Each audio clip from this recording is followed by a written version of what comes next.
Now we're going to look at the nature of language, like all the pieces involved with language and the processes involved with language, and then we'll end on just a touch of bilingualism.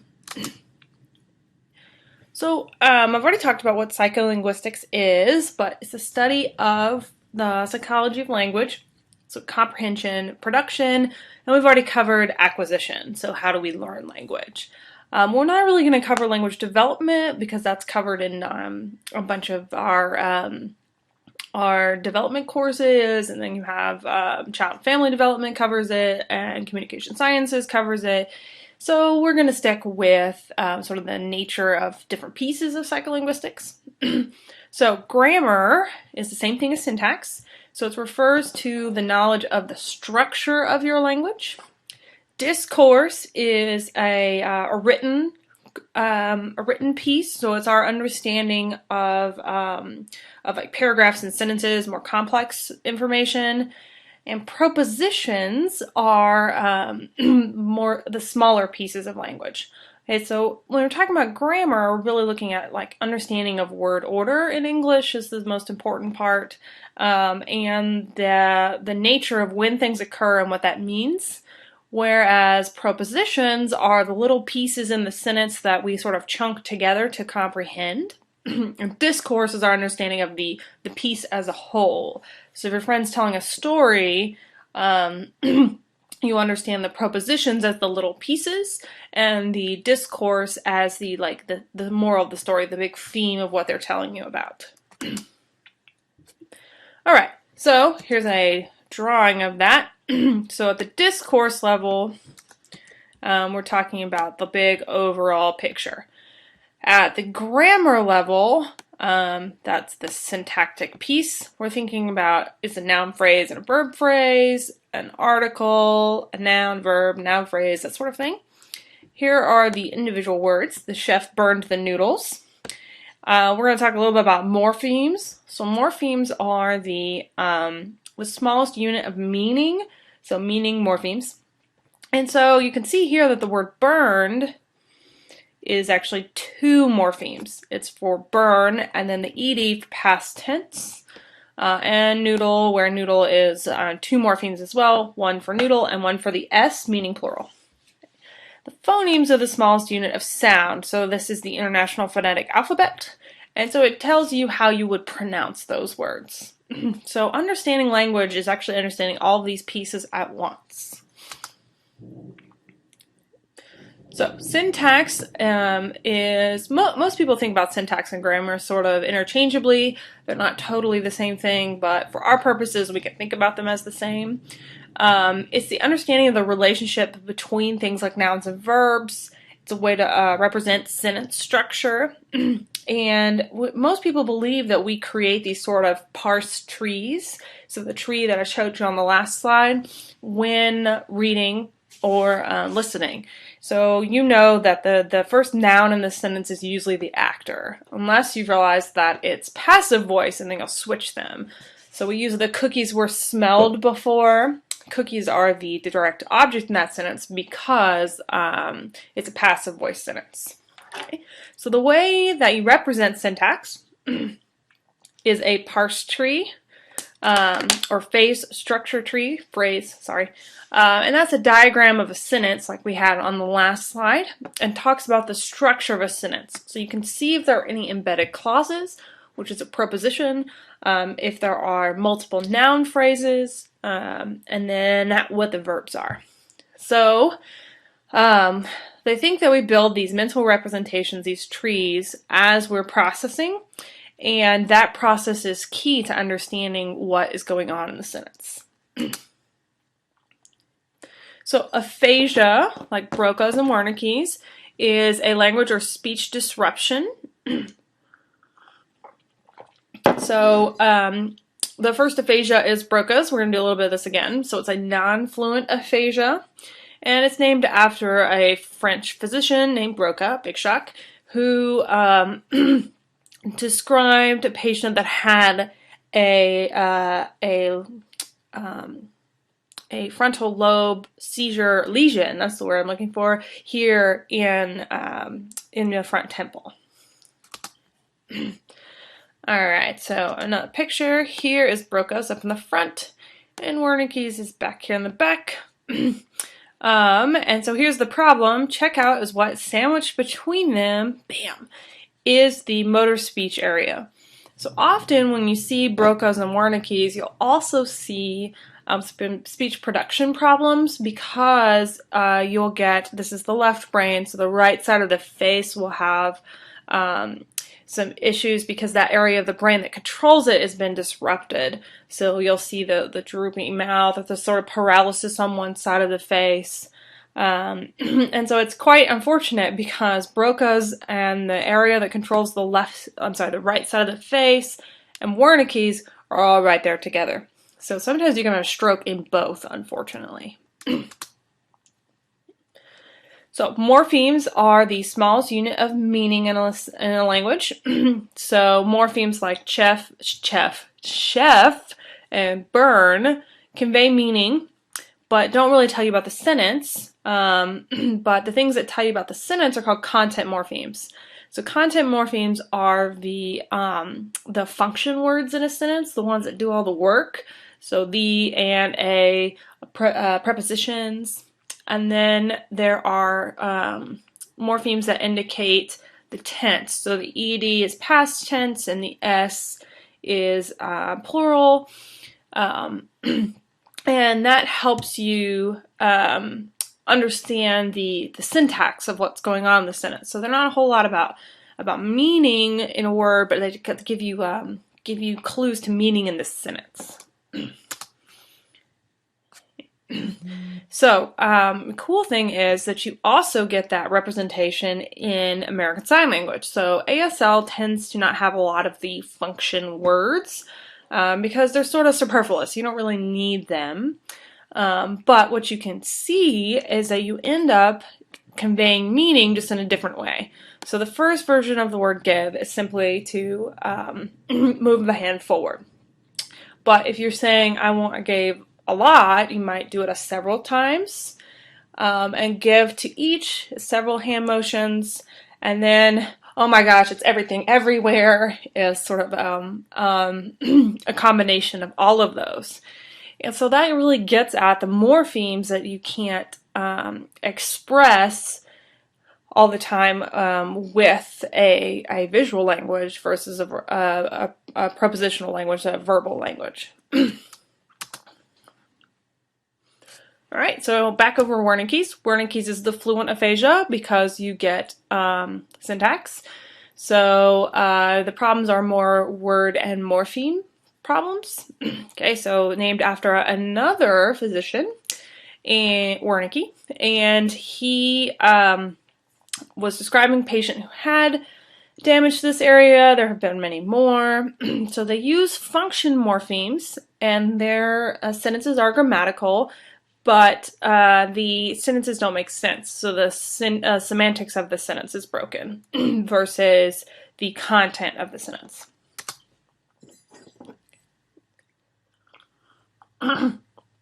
So we can test patients really by talking to them, but you can also give them a picture. This is the cookie theft picture. And so what happens is you ask them to describe what's going on in the picture. So there are kids stealing cookies, but he's about to fall. Oh no! Mom's washing dishes, but she's doing what I do and overflowing the sink. And so there's a lot going on that you can see if they're representing. Now on to phonemes. Phonemes are the smallest unit of sound that make up the morphemes. And one big problem we have with phonemes is called the many-to-many problem. So in English, one phoneme can be spelled many different ways. Fish, photo, cough, puff. Spelled all different ways, same phoneme, the F sound. And then, so that's one to many. And then there are many phonemes that are spelled the same way. And so that's many to one. So you have this sort of issue where, I'm sorry, I didn't give you an example. Pint and mint are spelled the same way, but that I phoneme sounds different. And so spelling isn't a very useful system in English for pronunciation. So the phonetic alphabet, sometimes called the International Phonetic Alphabet, is a representation of all the ways sounds should be pronounced given a set of symbols, letters.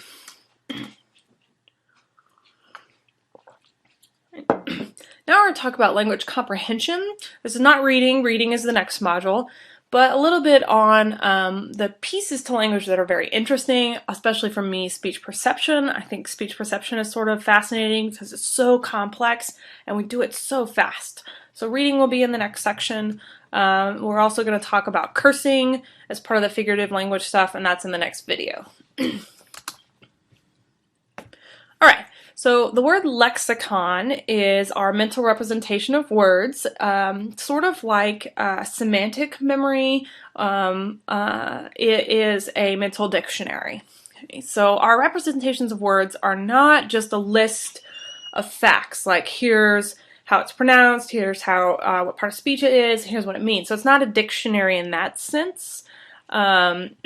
It's more complex. We talked a lot about categories and how categories are represented as features and as exemplars and as prototypes. And so the lexicon is full of that sort of information. It's a very rich system. And so when you think about speaking aloud, you're really talking about not only do you have to understand the word's meaning in that particular context, you have to understand the sound representation. So is it read or read? And the spelling representation. So is it where or were? It kills me. I can't ever remember where that stupid H is supposed to be. And so just one of the reasons I say it's so interesting is because we do this sort of effortlessly. So it tends to be called the triangle model. And so you have thought and meaning. So here's my kitty cat. And then we have speech sound, so speaking. And then we have spelling, or what's called orthography. So we're going to come back to this triangle model in the next section and talk about dyslexia and how that is sometimes a sound problem, so a phonology problem, mostly a sound problem. And sometimes it's not a visual problem in the sense of vision is broken, but it's an orthography problem. The way the word looks is the issue. So there's something about this looks and sound. There's a dual pathway to understanding reading, learning to read, and dyslexia, and sort of maps onto the mental lexicon. So often the meaning is fine for dyslexic people, but the sound or the spelling, or the sound or the orthography, the visual is what's broken. So, we talked about how Chomsky's theory of universal grammar and transformational grammar couldn't really explain ambiguity.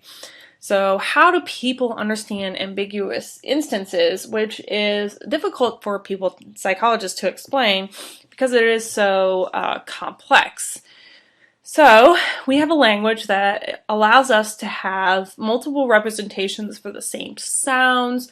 Words have all sorts of different meanings depending on their context. And so language is actually very ambiguous. And we have to sort of solve that problem before we can understand what people are saying.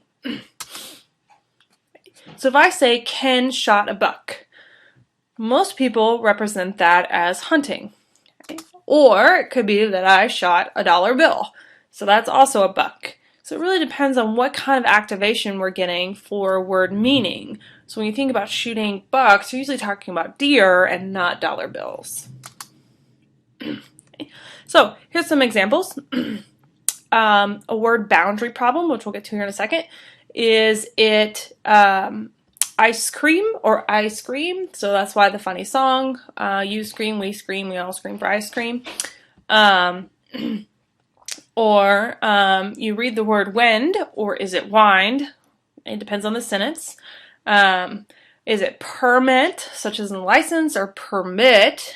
So just a change in accent. The word bark, we're talking about trees or dogs. And sentence structure ones are more interesting. So Mary read the book on the Titanic. So you're reading a book while sitting on the ship, or you're reading the book about the Titanic. And then Susan told Mary that she was going to win. Is Susan winning or is Mary winning? Because that she is very ambiguous. So there are lots of different types of ambiguity in language, and we have trouble with all of them. So really, it's either going to be a semantic issue or syntactic issue. So here's another example. If you give people Billy went to the bank and ask them what happened, most of them pick the physical store version. And so if you give them the next sentence, he cashed his paycheck, what happens with people's eyes is they look at paycheck, they look at bank, and they move on with their life. If you say he caught 2 fish, they look at the word fish, look at the word bank, and then keep going. So we realize, oh, you mean riverbank. A syntactic ambiguity is when you have a word that can be a noun and a verb. So the young bear ate Billy is very normal. People go, oh, okay, that's bad, but you know, oh, I understand what's going on in the sentence. If you say the young bear the responsibility to care for the old, people look at the word bear again for a while because it's an unusual using of that particular word. So these are the famous garden path sentences. The first one is used in research quite a lot. So the horse raced past the barn, fell. So what you do is you ask people, especially children, what fell? People will often pick barn, even though it should be horse. So what it is the horse that raced past the barn fell. However, structurally we don't need a that. Okay, so the horse is racing and falling, but it's racing past the barn. So there's this problem of sort of immediacy of interpretation. So when you get horse race past the barn, you're creating a phrase structure tree that includes horse as the noun phrase, race past the barn as the verb phrase, which would be accurate until you get this extra verb that you don't know what to do with. And so it really is horse fell, noun phrase, verb phrase, race past the barn is an embedded clause phrase. So you start by immediately creating this picture tree that includes the horse race past the barn, and so you've got noun phrase, verb phrase, and then you have to figure out what the heck to do with that verb. Minimal attachment is when you take that verb and stick it to the closest noun possible. So people will often say that the barn fell because it's the closest noun. And so those are garden path sentences because they lead you down the garden path. And minimal attachment is sort of the problem we have with those. Other than it's just a weird sentence. All right. So structural ambiguity is a string of words that is consistent with a couple of different syntactic structures and syntax meanings. And so some examples are the garden path sentence that was on the last slide. So we're led to this one particular parse phrase tree, and then suddenly we get a word that doesn't fit with that structure. And so the real problem is immediacy of interpretation because we start with the more common structure and then get stuck. And then there's also minimal attachment where you stick the verb on the closest noun. Usually there's a point at which the sentence becomes clear. So if we had just add the word that, the horse that raced past the barn fell, that is considered a disambiguation region. So we use a lot of those determiners, articles, this, that, there, to make those separations clear. Or if speaking, we use a lot of pauses where commas should be to make those things clear. So what we can do is look at people's reading times in a disambiguation region and realize where the ambiguity is and where it's cleared up. So you'll see it slows down, and then when you hit that area that makes it clear what's going on, everything speeds up. So they'll have people read ambiguous sentences and then encounter an area that did not match. It's like, wait, what just happened? And so their eyes fixate on that area for a long time. So at that point, they tend to go back to the beginning of the sentence and try again. And so when we have to reanalyze, it takes us more time to read than if it wasn't ambiguous. So this is one reason why Word always suggests for you to write an active voice, because passive voice is something much more complex for readers to understand, because there's a lot of phrase tree flipping to make it active voice. So that's one way to make something harder to read, is actually to make it passive voice. All right, my favorite is speech perception. So a spectrogram is a visual display of speech where you're getting the sound, the pitches on one of them, and the intensity and the frequency of those different sounds. So if you've ever seen like CSI where they overlay the speeches on top of each other and say, look, it's the same person talking, that's a spectrogram. So articulation is the way that we produce sounds. And so it varies on how fast people are speaking, the mood, so you tend to talk faster when you're excited, and a bunch of other factors, such as dialect. And then when you say two phonemes at the same time, it's called co-articulation. That's a really great beatboxing video that you should watch, because beatboxing is a giant co-articulation problem. And then there's this really cool thing called the phoneme restoration effect, which I'll give you an example of here in a minute. And so if you're, let's say, somewhere loud, or you're just not paying attention and you miss a phoneme, your brain will help you fill that in. So just like we fill in the blind spot, like we talked about in chapter 2, you will also fill in speech perception problems because it helps you get going. And you can also see this when someone said something you didn't expect and your brain tried to fill it in and then you went, wait, what? That is when the phoneme restoration didn't work. So here's a spectrogram. So it shows you the intensity of speech, the waves for speech. So it gives you a picture of the pronunciation, and you can see that there isn't really a break between words. If you've ever watched a movie in a foreign language and it just seems like blah, blah, blah, that's because we impose those speech boundaries in our own language, so when we're listening to an unfamiliar language, you don't hear them. So, the recognition component of speech is that we'll be listening to sounds, and we hear enough sounds that we'll come up with a cohort of words. So it's like a group of words that matches that set of sounds. So given all these sounds, here's a group of words that would fit that category.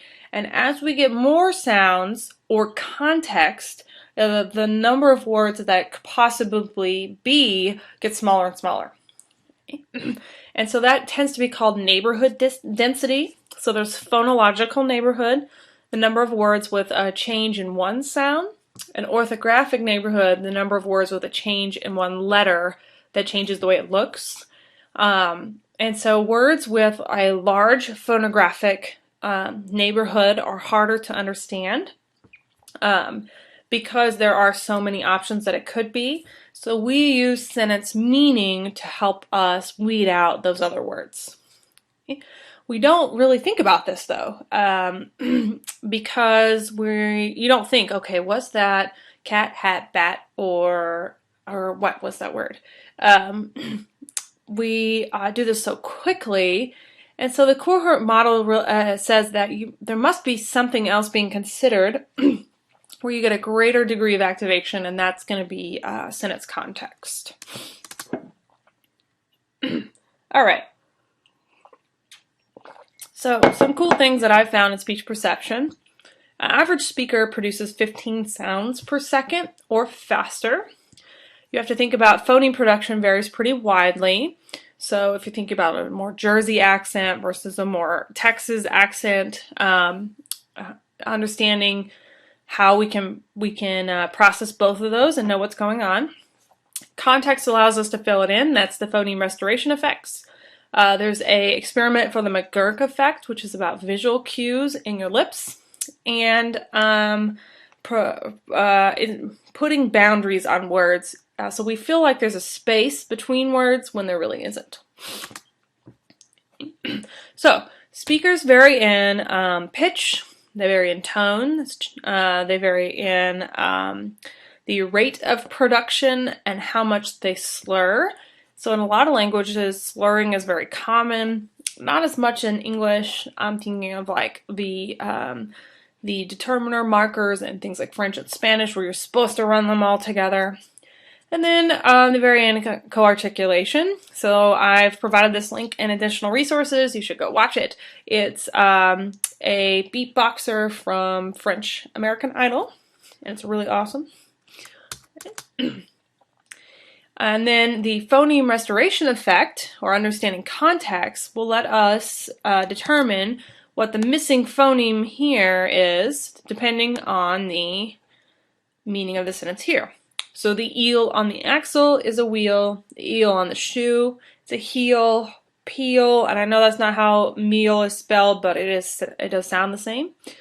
So we'll miss mispronunciations from people because our brain has just sort of filled in what they meant.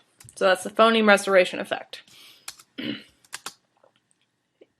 So the McGurk effect is this idea that we use the mouth as a disambiguator for sounds that sound the same, essentially. And so with the McGurk effect, what they do is they show you a video of a person saying ba, ba, ba, but they overlay the sounds for ga, ga, ga. And what happened is, even if you're hearing ga, you will see ba and feel like you're hearing ba. Because you're using the mouth as the main cue, because those are so similar. And so the McGurk effect really helps us understand how important the mouth movements are to speech perception, and it also talks a little bit about why it's so annoying when the voice and the lips don't quite match. And if you've ever had that happen, now you realize how important visual cues are for speech perception. Okay. So, McGurk effect, it's one of the experiments. You can go take it. I'll also provide the link where you could watch this one where it gives you a couple different options. Oh wait, maybe it'll let me play it. Not today. Alright, so I'll give you the link and you can watch that part online. And so the issue with visual cues that makes it so fascinating is if you've used your phone's text-to-speech, so I love to talk to Siri in my phone because she's so amusing, and what normally would be disambiguated by just looking at the person, watching their lips move, does not work very well on a computer understanding of language because they don't have that. So different sounds can look the same, and then lots of the same sounds can be disambiguated by the voice. So that's one of the reasons why computer speech perception is not the best thing in the world. Last but not least, word boundaries.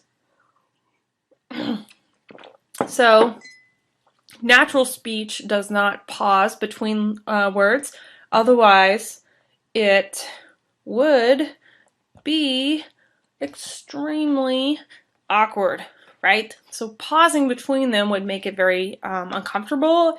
It tends to happen when people are irritated with you. There's not any space between words, which is the cohort problem if you have words that sound the same. And a fluent speaker never notices this. It sounds like there are spaces there. What do you mean there aren't spaces?